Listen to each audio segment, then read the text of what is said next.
So I'm going to go ahead and introduce myself and kind of what I do and who we are. And SeniorLivingGuide.com, we are the host of this educational webinar that we offer to our clients. And we also just really offer to anyone in the senior living industry. We believe that, we're all in this together. We all have to kind of stick together and be educated together to make for a stronger senior living community. So that's why we do this. This is why we offer it, because we're so super passionate as well. So we really like to have great guest panelists join us to share, their information and what they can offer and bring to the table for you guys. So that's kind of why we do this. But I am Darlene with SeniorLivingGuide.com. I am the National Digital Sales Director. And we have print books in Florida, North Carolina, South Carolina, and Virginia. So we have some great opportunities for our advertisers to really reach all of those markets. And then we have a national reach website, which is amazing for anybody within the US to be able to generate leads with our website. And one of the reasons why James and I connected is we both host podcasts. And SeniorLivingGuide.com has a senior resource podcast that I'm the host. We have a sponsor here, Parish Healthcare, where all of our content is very focused for seniors and their caregivers. The content I think is pretty awesome, but I'm a little biased. So, that's something that we offer to our clients as potential opportunities, but also it's just an amazing resource for all of our clients for home health care, for their, for their residents, anything like that. So that's really something that we enjoy offering to everyone, to be able to get on there, get some great content for daily living. And that's how I kind of connected with James.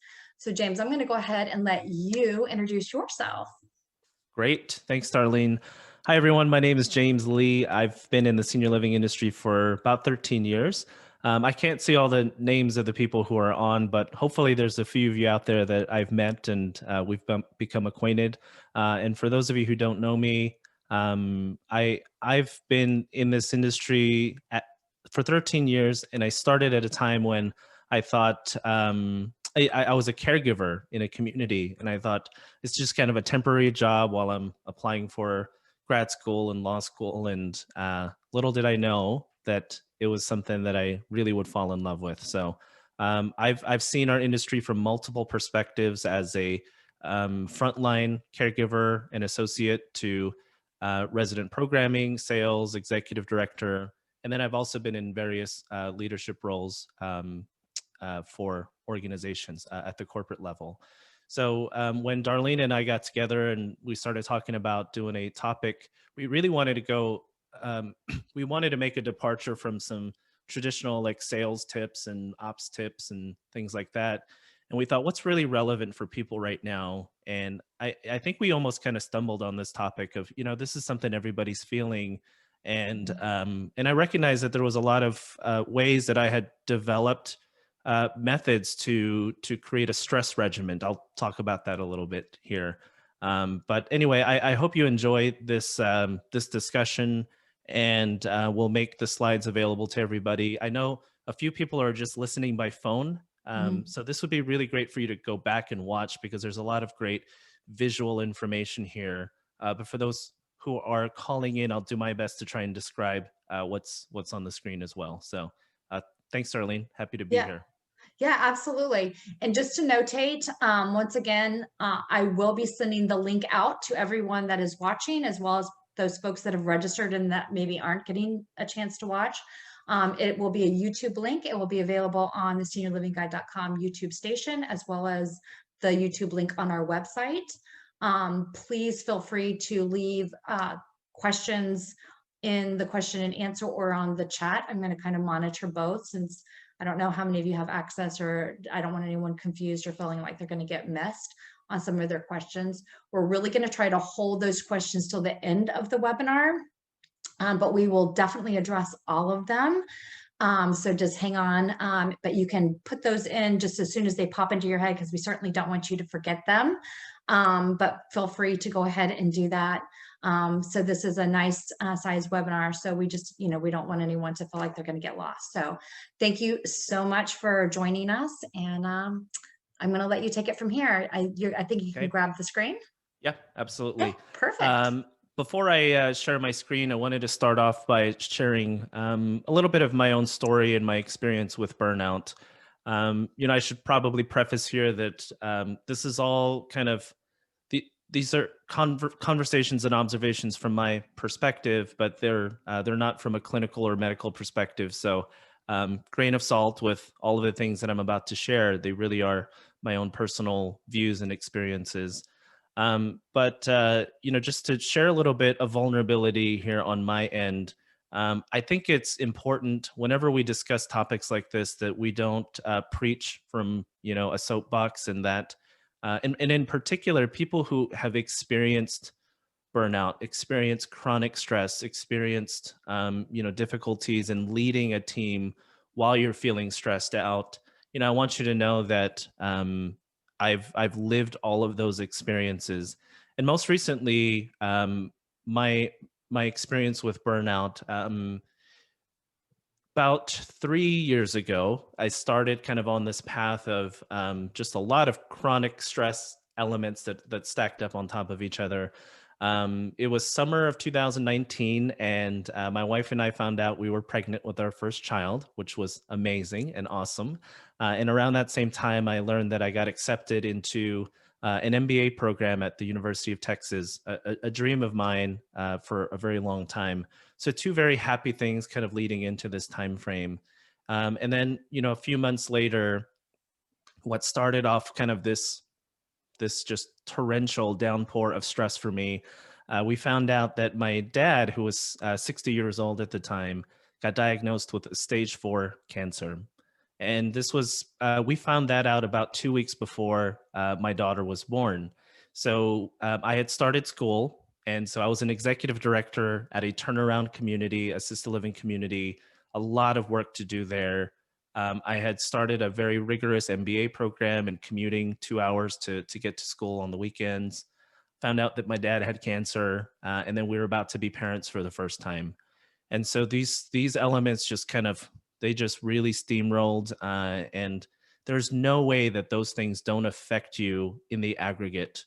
And I had to learn how to kind of deal with. It wasn't simple enough for me to say, "Let me take care of myself." There's a lot of self-care kind of advice that comes with stress and burnout. And I knew that those stressors weren't going away anytime soon. So I had to figure out, how do I live with the stress and how do I get through it? And most importantly, from a professional standpoint, how do I lead? How do I lead other people when I'm not really feeling okay myself? And a lot of us have talked about it's okay to not be okay. But what do you do beyond that? So we all acknowledge that we're not okay, but as a leader, how do you still lead, during all that time? So that's the basis of this presentation or this conversation, really. So I hope it's helpful for you, but I did want to provide a little context to where all of this came from. So I'm going to go ahead and share my screen now.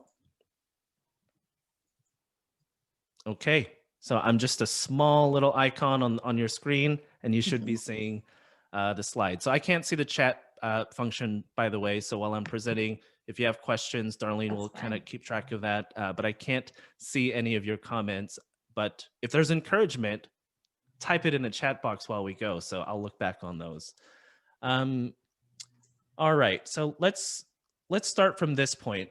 I like to, anytime we have conversations like this or quote unquote presentations, I like to think of it as a story. There's a kind of a setup, there's a problem we're trying to fix, and then there's the resolution to it. So oftentimes I go into these webinars as a participant and I leave thinking, well, that was great. We all learned we're stressed. And then the webinar ends without any real practical takeaways or proposed solutions. So I do want you to know that, there's some tough moments of conversation here. And admittedly, some of this may trigger some of your own stress response that, oh my God, I'm feeling those things right now. But stick with us, stick with me. by the end of this, I hope that there's a payoff to that, that there's a resolution. So these are the three elements of the story that I hope to share with all of you. What is burnout? And then I'll discuss what I call the burnout matrix. And then we'll resolve on how do we get beyond self-care. I presume, and I presume that most of the people listening to this conversation right now know about self-care or have heard, self-care, take care of yourself before you take Mhm. care of others. There's certainly elements of that I propose here, but we have to go beyond it, especially as leaders. How do you go beyond just taking care of yourself, and how do you take care of your team? So those are the three parts of this. I looked to the World Health Organization to help just ground our conversation of burnout around actual definitions. So here are the components of what we know from this classification of diseases to the World Health Organization, that burnout in a professional sense are these things. It's chronic workplace stress that has not been successfully managed. So it's not just feelings of stress, it's chronic stress that you have not managed. Feelings of energy depletion or exhaustion, and in particular, emotional exhaustion, not just physical, but emotional exhaustion. And as a senior living industry, we have kind of a double whammy here. We're not just susceptible to normal stress, but I'm sure you've heard the phrase compassion fatigue. Mhm. And that's something I think that we all can relate to. It's when you care and you have to empathize so much that you get the reverse effect. You start to get desensitized to having to empathize because you've literally had to care so much. A third component of that is increased mental distance from your job. It's this feeling like you're just feeling a little more disconnected. Day by day, you're feeling a little bit less connected to your job. This fourth one, I think, is a real, it's a tough one. It's only something you can self-assess, and that's if you have feelings of negativism or cynicism toward your job. It may not be outward yet, and you may be completely professional and buttoned up in front of people. But if you've ever gone through the cycle of cynicism, what cynicism sounds like in real context is nothing I do here matters. This company's not going to listen to anything that I do. I've made suggestions. Nothing's changing by my work. I'm just being stressed out. So that's different from feeling like, oh, this is a problem. Bummer. I need to solve this. But cynicism is a growing belief, this unconquerable belief that nothing I do here at this work is going to matter. And all of that leads to reduced professional efficacy. Your effectiveness at the job, of course, is going to suffer if all of those other elements exist. So this is kind of the basis of what we're going to kind of how we'll contextually think about burnout. Um, and as we're walking through this, as I mentioned in the intro, maybe some of this is triggering for yourself. Oh, yeah, you know what? I do feel some of these things. So let's take that and let's go a step further to a grounding kind of tip. I listened to a podcast recently. It was a Brene Brown podcast. I love that author. And she had Emily Nagoski and her sister on the show. And Emily Nagoski wrote this book, this Burnout, The Secret to Unlocking the Stress Cycle. I don't know if anybody here has read that book before, but if you have, type yes into the chat box and Darlene can signal me for that. But I love this quote from that book. In short, emotions are tunnels. If you go all the way through them, you get to the light at the end. Exhaustion happens when we get stuck in an emotion. And that really, excuse me, that really helped unlock for me how to think about this very simply. The topic of stress and burnout, it can get very complex and it can feel very impractical. But I really love this definition of stress, that we're all emotional beings. And I think in that episode, Brene Brown's podcast episode, they made this distinction that human beings are not cognitive, rational beings that occasionally have a feeling. We are emotional beings that occasionally think. Mhm. I really like that kind of distinction. And so exhaustion, distance from your job, burnout, these are based in emotion. They have nothing to do with your business acumen. They have nothing to do with whether or not you are capable. I think if we first recognize that what we're talking about here is emotion, we can have better context for how we work through this. Yeah, I absolutely agree with that. That's a very well-made point. Hmm. And I really love that quote. And we did have several people that have listened to that Yeah. on audiobook. Yeah. Yeah, Hmm. a podcast and then audiobook for the book. I haven't Hmm. read the book actually. I was introduced to it through that podcast episode, but I'm going to order it, and I'd love to read that. Hmm. Um, but I love this concept. What they discussed was that an emotion is a tunnel, and that in order for you to kind of complete the stress response cycle, you have to work your way through, just like you would a tunnel. And that the compounding stress of staying stuck in that emotion. The example I'd give here is maybe you had an argument with your friend, a close friend, and you had an argument, a real like a significant one, not just we're debating a topic, but maybe it was Hmm. something significant. And let's say that that argument didn't resolve. And let's say Darlene was my friend. We had an argument, and we're like, okay, well, agree to disagree, and we walk away from that argument. The stressor of that argument has been removed. Technically Hmm. speaking, Darlene and I are no longer engaged in that argument, but we have not worked through the emotional tunnel of that frustration, right? Right. Until Darlene and I, and you know what, we may not even need to resolve it together, but individually, for myself, if I don't work my way through, here's why I felt frustrated. Let me get to the other side. Maybe Darlene's method is going to be I'm going to go scream into a pillow until I feel okay. Maybe my method is going to be I'm going to go for a run, Hmm. and whatever it is, working your way through that emotion is the first step to not making it um, a metastasizing force within Hmm. your body. Emotions are things, and they affect Hmm. the way that we feel.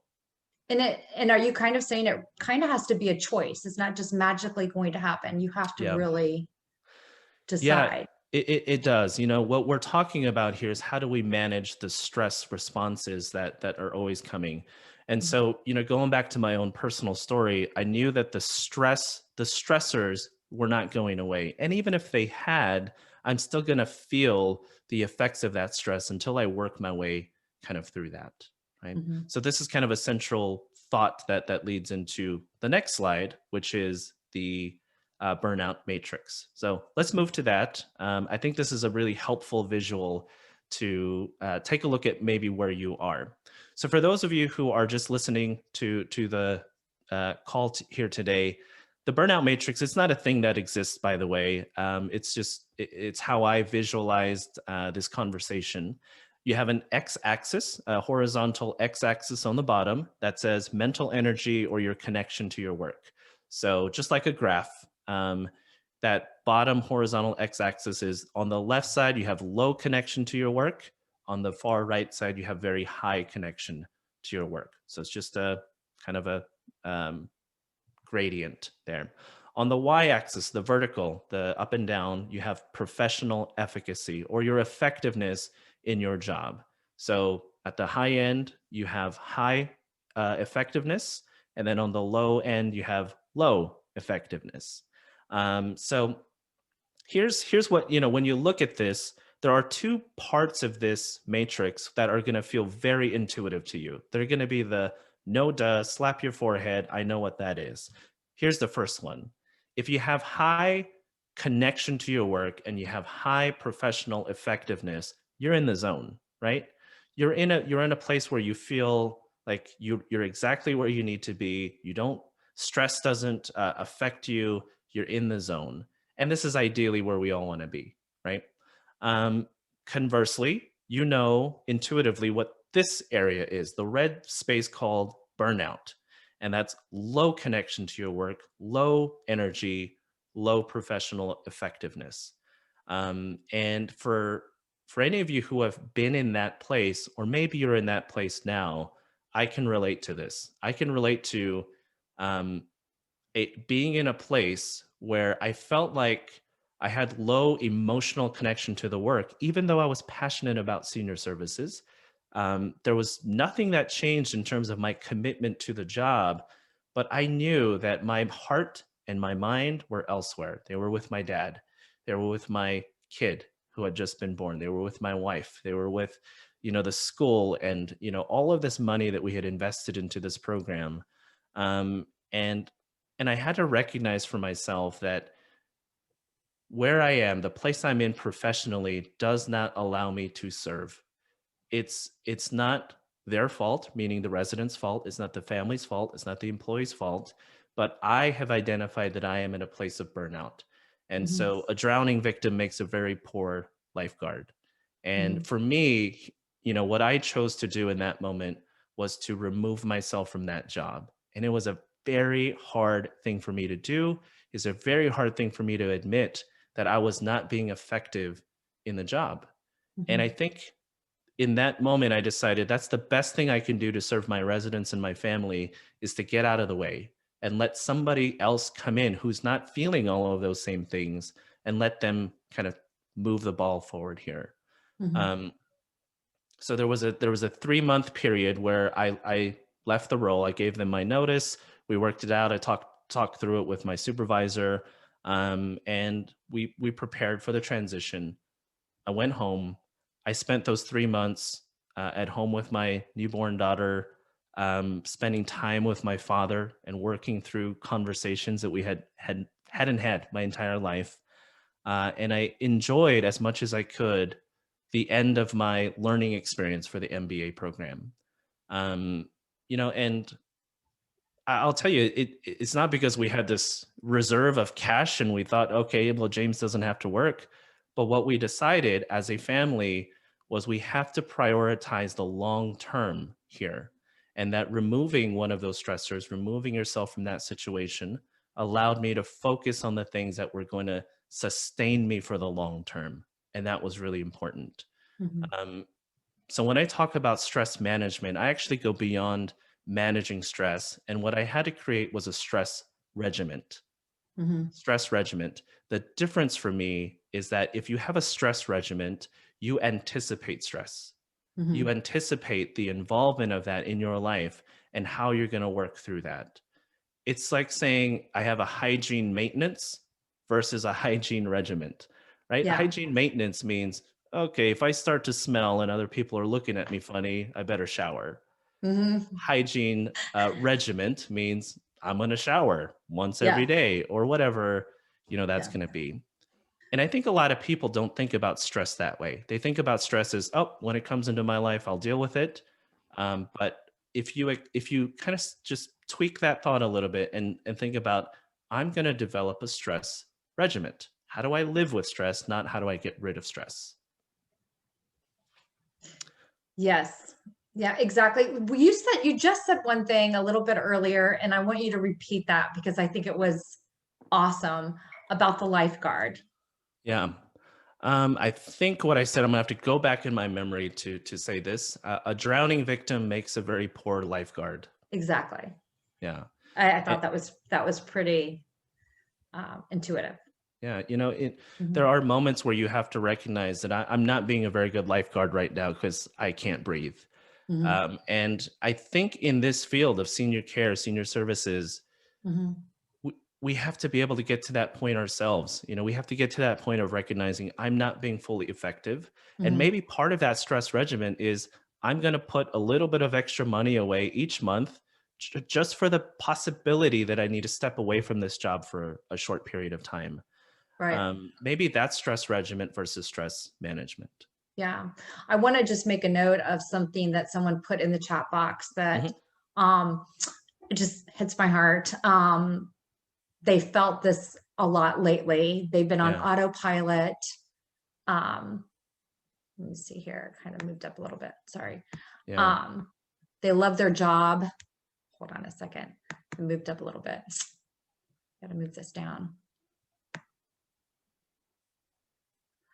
and numb throughout the day. They love their Hmm. job, all the residents, but getting out of bed has become harder and harder. They're really hoping to get some good pointers here. So we're going to Yeah, give them some good pointers. I hope so. And I'm sorry that you're experiencing that. Yeah, that just, yeah. You know, but let me tell you and let me tell others here that your love for your job and Mhm. your ability to do that job, those don't always have to be linked. You know, it's okay for us to say, I'm not at my best to serve this job, and Mhm. I'm going to have to find a different way to serve this industry, and that may mean taking a break, you know, Mhm. from that job. If let me advance the slide here a little bit so that we can fill in the other components of this matrix. But I just want to reiterate your love for your job and your personal effectiveness in that job. Um, it's not an indication that you're not meant for that job. It just means that you have to manage those stress responses so that you can get to effectiveness in your Mhm. job. So here are the other parts of this. What I put on the slide here is there's two zones that don't actually really happen. You can't be highly connected to your work and have really bad uh, performance, meaning you can't be fully connected to your job and also be low effective, right? If you're genuinely really connected to your job, you're going to have some level of effectiveness. Conversely, on the other side of this, you can't be highly effective and be completely checked out, right? These two gray areas don't really exist. So I just wanted to put that on the matrix here. Here are two places that do more frequently exist, and they're really kind of telling of they should be warning signs for you. Okay, one of them I call it punching the clock. This means that you have low connection, emotional connection to your job. The overall concept, the overall mission of I want to serve seniors, that's always there. But I mean, like, I'm not connecting with my boss. I'm kind of going through the motions. I'm not connected to the people that I work with. I'm just kind of punching the clock. So you can kind of push your effectiveness a little bit, but the longer that your disconnect remains a constant, it's inevitable that you're going to slide down into burnout. Mhm. The other side of this, contrasting with punching the clock, is checking out. So this means that you maybe recognize yourself, I'm not doing my best work. Forget what your supervisor or other people are saying. You know in your heart, this is not the best work that I can do. I've been in those places. Um, what's going to happen is that if the quality of your work doesn't come up, the thing that actually suffers is your connection to the work. So eventually you'll stop caring. And I think that's one of the worst things that compassionate people can feel, is knowing, oh, I'm starting to kind of slide away from this. Mhm. The point here is that if you're in these two yellow zones, look at those arrows kind of sliding you down into burnout. If you don't change the cycle, if you don't change how you're dealing with the stress responses, it's inevitable. We're going to slide into burnout. And that certainly happened for me before. The final kind of element of this matrix I want to point to is this white space that hasn't been filled yet. I would say that the vast majority of people probably is, accented by COVID, is somewhere in here. You're not quite in the zone. You're not in any of those kind of punching the clock or checking out, but you're in fatigue. You're in emotional fatigue. And this is the part where I think you can really do some things to change um, brain chemistry, that you can change the way that you work and the way that you lead. So this is where we kind of go into solutions here a little bit, okay? But hopefully this matrix helps you to kind of think through where are you on this matrix, and we'll send this out. So I'm happy to Mhm. share this, by the way. So Someone's at front door. oh, somebody's at my front door. So let me go see who that is. No, I'll respond later. Um, hopefully it's not like a food You delivery. literally scared me there for a minute. Okay, let me get back into the zone here. Fatigue is probably where most of us are existing right now. That you still have high effectiveness or moderate effectiveness, and you still have high to moderate connection and emotional connection, but fatigue over and over and over will lead into one of these danger zones that you Mhm. don't want to be in. So let's take a look at how we might work through these things. Perfect. My wife is a nurse. She spent some time as a trauma nurse in Baltimore. And so she saw more trauma in 1 week there than she probably has it for an entire year working at the San Antonio University Hospital. So, I got to hear about this concept of triage. And what I learned about it was not what I thought it was, and I thought it made a really good kind of transition point here for some solutions. Triage isn't the act of actually working on the catastrophic things that are going on. Triage is actually assigning degrees of urgency. It may seem like a kind of a splitting the hair kind of difference, but it's actually profound if you think about it. Triage is not the action. Triage is the organization of your action. Think about how often we organize our stress response rather than just like jumping in to solve that thing. Triage. So if for example, if you come upon a burning building or a set of burning buildings, an expert firefighter, an expert firefighting team isn't going to just get the hose out and start spraying. They're going to stop for a moment, even in the craziness of the blaze that's happening in front of them. They're going to take a second to think about what goes first. That organization is triage. Mhm. What you do with that triage is how you get through that stress. So when I think about how to manage chronic stress, I think triage is a good first step. We have to organize and assign degrees of urgency to what we're going to do. Right? Um, there's a lot of information that's going to go onto this slide. So, unfortunately, I won't be able to kind of go bullet point here for folks who are just listening by phone. It's a lot to unpack, so I'm not going to go through each of these, but I just want to show you elements of it.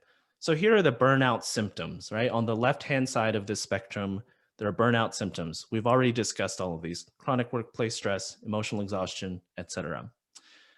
Rather than give you like coping mechanisms or strategies, let's first go to the goal. Where should we go?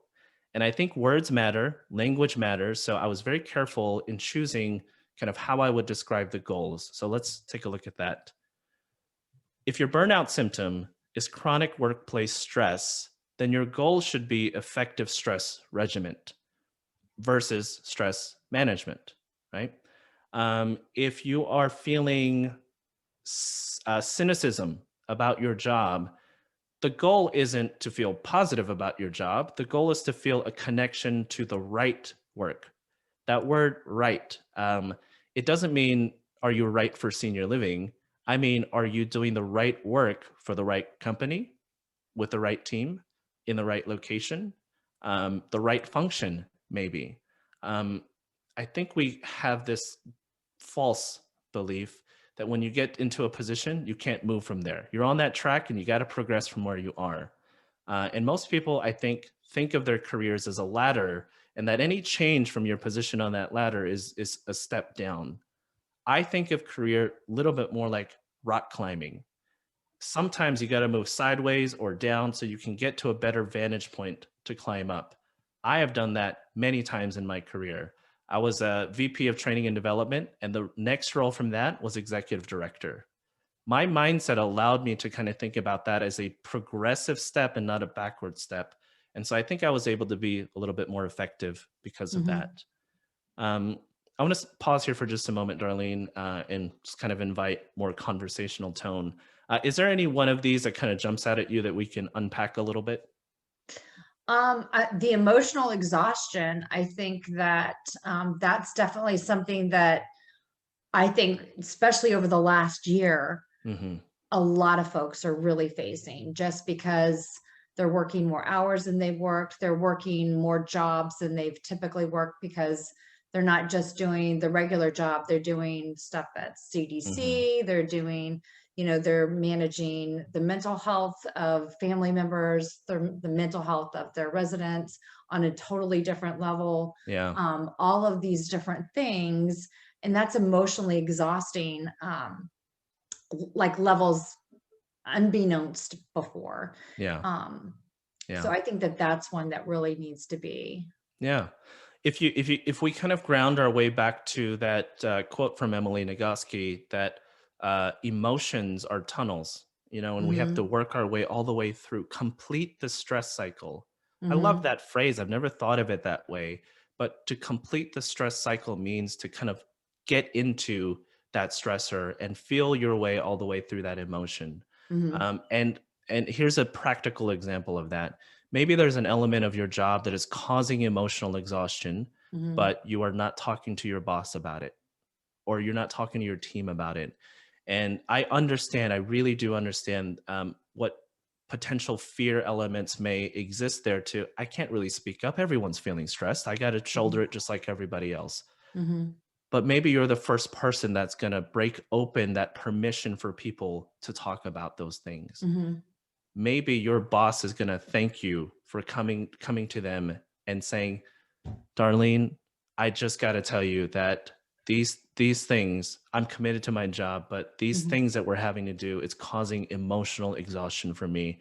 And I'm coming to you with some vulnerability here, but to tell you that I'm I'm I'm paying attention to my body, and I want to talk to you about it, and I want to work my way through this. So um, mhm, that is working through the tunnel and at least not being stuck in the mhm, tunnel. So if you're feeling emotional exhaustion, mhm, I think emotional equilibrium versus emotional balance. What I mhm, mean by that is, how do you incorporate that stress is going to be an element of your life right now mhm, and really forever? mhm, um, Finding ways to work through the stress response and work through that tunnel in each of the major stressors. That has to be something that you dedicate to. Nobody's going mhm, to come in and fix this. You have to be able to work your way through each of those responses. Right? mhm, Okay. Let's work through so some preventions. So we talked about the problem, we talked about the goal, where we're starting from, where we want to go. And I think these are some preventions that we can kind of go into. The next slide is going to give you some practical things that you can do as a leader. So I promise we're getting closer and closer to definitive things. But preventions. Let's just follow emotional exhaustion all the way through. Rest and physical activity habits. Yes, this is parts of where we're going to talk about self-care. But going back to that phrase that we kind of unearthed, that a drowning victim makes a poor lifeguard. If you're in a leadership position and you're leading other people, you are a lifeguard. And if you're drowning, we need to think about, how do you save yourself so you can save everybody else or lead everybody else in this metaphor. Rest and physical habits. It's not just about your own rest. It's also about your team's rest. mhm, And this is really kind of the point I wanted to try and make here, is that if you're leading other people, first of all, you cannot lead from a place of optimism if you yourself are in a place of burnout. You do have to change that. And you know, I'm sorry if that kind of feels like a kind of a twisting of words, but it's not possible. It's not possible to lead effectively and from a place of optimism if you are yourself in a place of burnout. That right. was my lesson to myself, that in that role as an executive director, I Mhm, was in a place of burnout and I was no longer effective in it. So the best thing I could have mhm, done for the people I love at work mhm. and for myself was to remove myself, fix the burnout, and then re-engage. One thing I think you and I actually talked about is, as a single mother, I thought for a while I had to have work-life balance. And then I realized actually through a seminar that that doesn't actually exist. Right. And to strive for those goals is completely unrealistic. And it's just going to Hmm. cause burnout, stress, anxiety, exhaustion, and you're never going to achieve that. Yeah. So realizing that that doesn't exist and you work with what you have, with doing these routines and these different types of things. But honestly, part of it is just my realization that that didn't exist and I could let go of that Hmm. made a huge difference in my life. Yeah. Yeah. Absolutely, Darlene. mindset is the first domino for everything else. And here's kind of a maybe a key takeaway from this conversation is that if you accept the premise of what we're talking about of what causes burnout, burnout Hmm. is caused by emotions. It's going to be fixed by emotions, Hmm. right? Removing the stressor or, those things aren't going to fix burnout. If it's caused by emotion, it's going to be fixed by emotion. And Hmm. so I think having the right mindset, having the right people that are going to support, that emotional kind of work through, that's something that we have to evaluate here, right? So a comment in the Mhm. box, I'm just gonna have to tell you this because I actually really love it, is you have to fill your own cup, but you have to put your own oxygen mask on first. Yeah, yeah. That That's was a really great. That's a really great way to think about this. Mhm. And I want to take that concept right there, and I want to push it a little bit further. Actually, so that was a great segue into this next slide. So thank you, whoever wrote that. There's a difference between positivity and optimism. Positivity is not a bad thing, but I've heard this phrase recently: toxic positivity. Darlene, have you heard that before? I have actually. Yeah. So toxic positivity is it's actually a thing that is probably more hurtful. Actually, it is hurtful.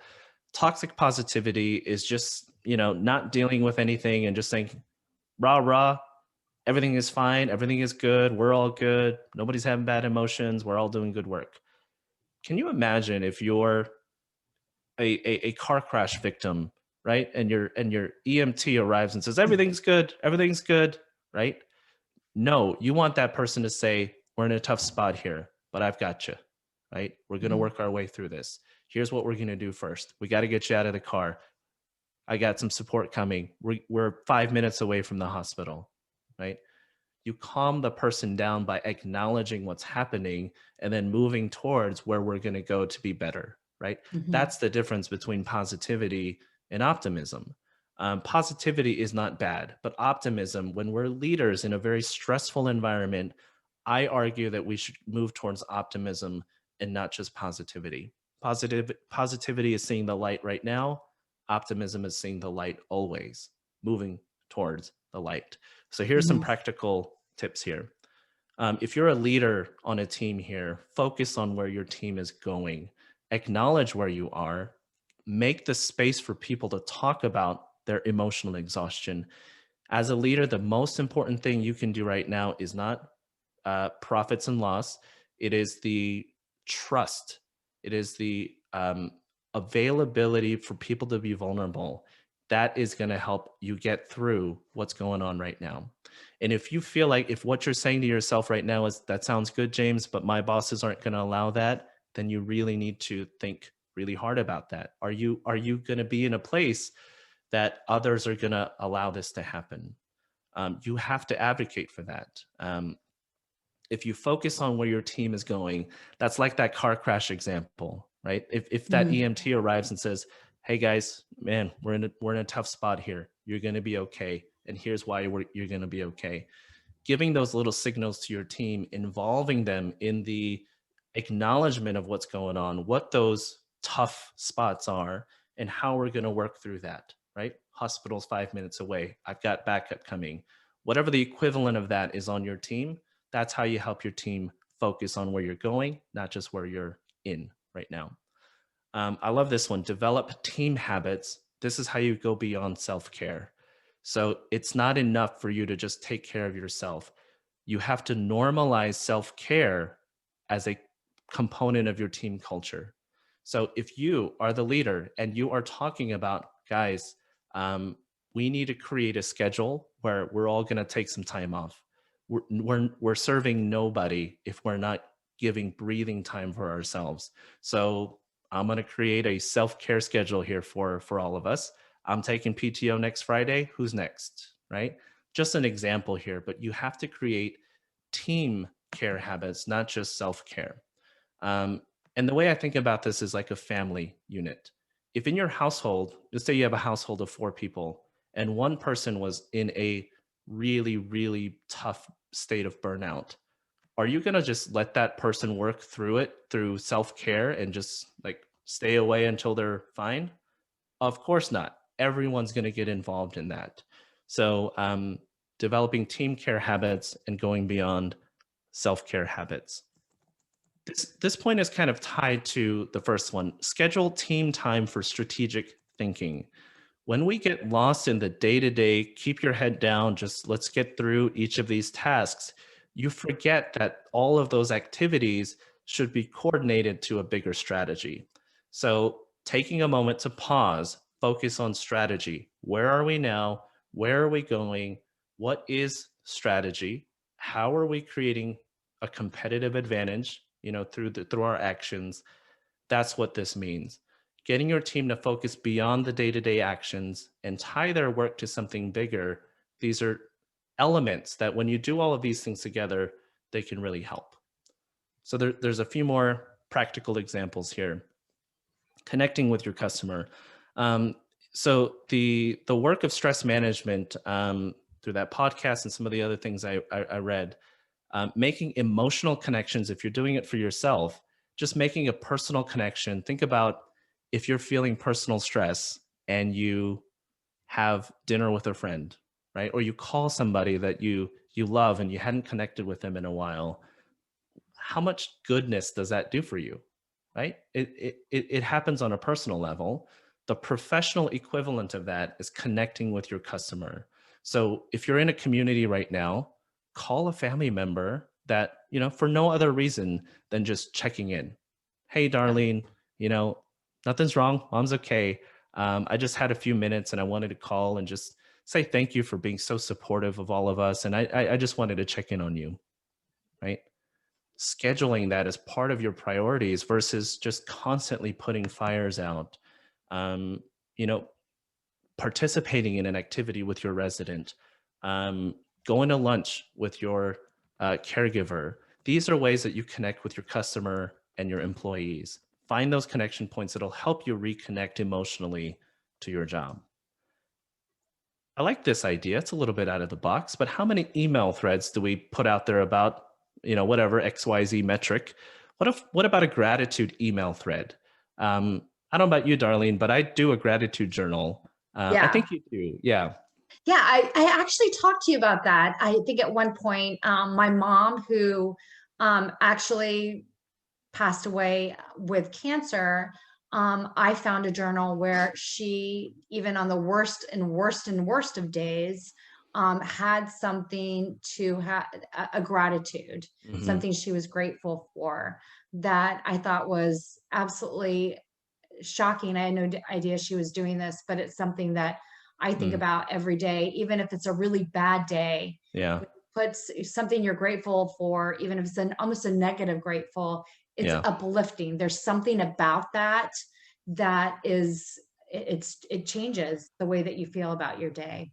It does. There's actual science behind this, that it changes your brain chemistry. It changes your physiological response to what's going on in your life when you focus on gratitude. It's the same thing of like, if I were to tell you, let's all just take a second. Let's all take a deep breath.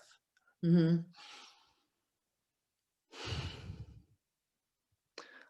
Right? I bet a lot of people just involuntarily just took a deep breath along with me, even though I didn't say, to do that. But it changes the physiology. It changes your brain chemistry. It changes the way that your body feels when you're expressing gratitude. Why not do that as a team? If you're a leader and you believe in the value of gratitude journaling, how amazing would it be for them to, see you start an email thread that was just, hey guys, no talk, no shop talk on this. I just wanted to start a gratitude email thread for this week. Here's mine, right? Yeah. Physical activity as a team. We do stand-up meetings, we do Zoom calls, and even if you're working remotely, what if on that Monday call, you as the leader said, guys, there's no Zoom, there's no PowerPoint, there's no physical agenda we're going to look at. Everybody get on a Bluetooth. We're all just going to walk for those 20 minutes that we're on a call together, right?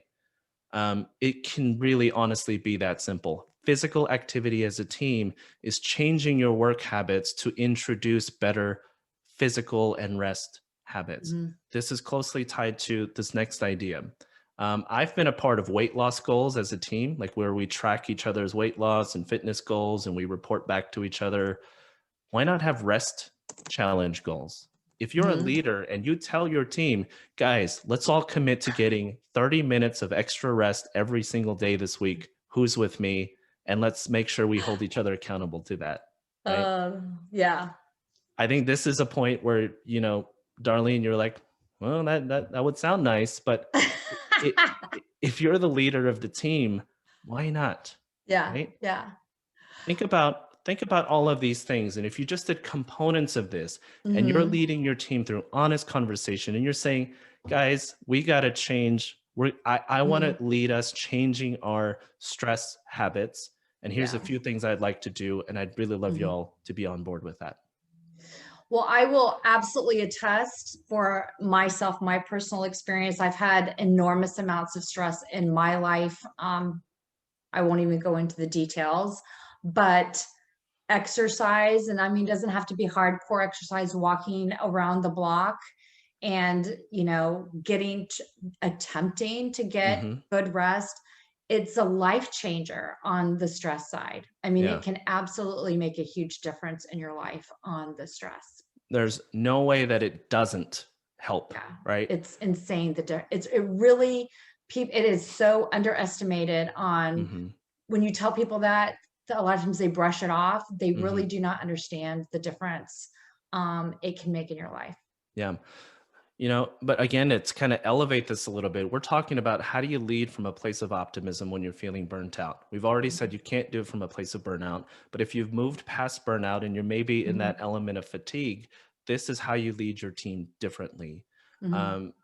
I used to do this with my friends where we would work out and we'd snap a photo at the end of the workout because we're red and sweaty and all that. But it was this, hey, I worked out today. Did you work out? Yes. Um, that's what I mean. If you create these habits of team care versus self care, Mhm, I think this is how you start to lead your team in a time of stress. The last one I'll give here is to remove stress agents from the team. It is okay, guys. You don't have to create martyrs on the team or you yourself be one. If there's a stress agent on your team, one of the most important things you might do is not just the positive stuff, but get rid of the stress agents. And in mhm. the end, you're doing that person a favor because I promise you they're feeling burnt out and they're going to be in a better position a little down the road. I'll end Yes. on this quote because I know we've spent most of our hour already. Um, this quote from Simon Sinek: optimism is not a denial of the current state, it is a belief that the future is bright.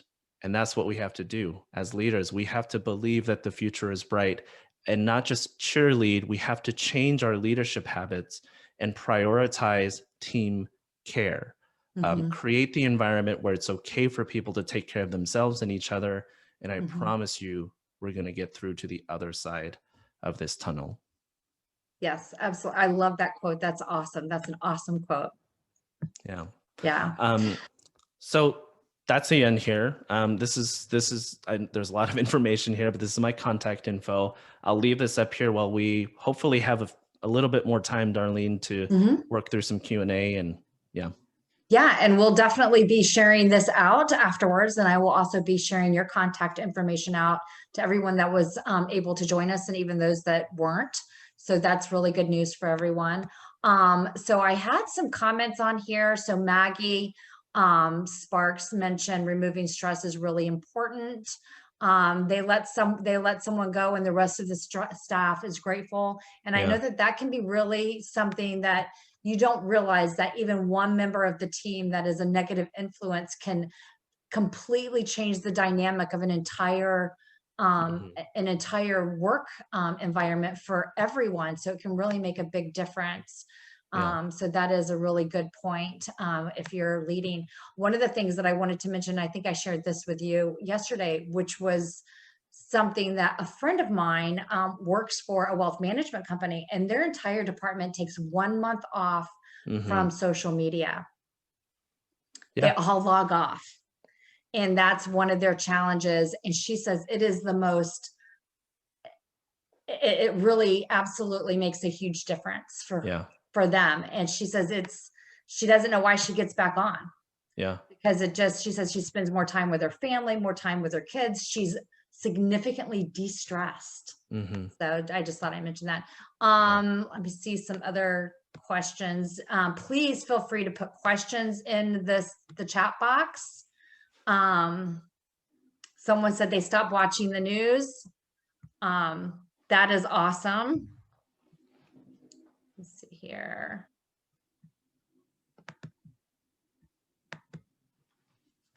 Oh, wait a minute. As far as, while we're kind of wrapping things up, thank you for all of the great comments here. I do hope comments. that this was helpful for you. If you're at a place where you're feeling burnout, and this presentation is just kind of getting us started here, reach out to me. I'd love to talk to you and help support you through it. I know sometimes it doesn't feel like you're in a safe environment to talk with people, that you work with, but we as an industry are better if we take care of each other. And it may not just mean team care in terms of who you report to. Maybe team care just means finding a support community in this great industry and taking care of each other. So I hope you will reach out. I'm very active on LinkedIn, so that's a great place to find me as well. Yes. Well, I think it's 3 o'clock, so I think we're gonna go ahead and sign off. Please, as James said, please reach out to him. And then also you're welcome to reach out to me. Once again, I'm SeniorLivingGuide.com, and I will be sending out the link to this. I know I've had tons of questions on that. So please just look out for that email with the YouTube link and all of James' information, as well as my information as well. And please follow me on LinkedIn, and the SeniorLivingGuide.com has a LinkedIn page as well. We share a lot of really great information, especially with things that are coming up on that we have available within all of our markets, and some different things as well. So. Okay. All right, if anybody has any more questions, I'm gonna hold off for just a few more seconds just to make sure no one gets missed. I don't think so. It's mostly just people thanking us. I'm so glad everybody enjoyed. Yeah, thanks you guys, and take care of yourselves. I hope you'll reach out if either of us can be helpful. Thank you for the work that you do. It's our industry may not realize it, but this is a time when we're all going to reflect back on how much was shouldered by all of us, but let's all commit to taking care of ourselves and each other. So thanks. Yes, I always use the hashtag, we are all in this together. Yeah. Yeah. Thank you so much, James. Everybody have an amazing day. Thanks, everyone. Bye-bye.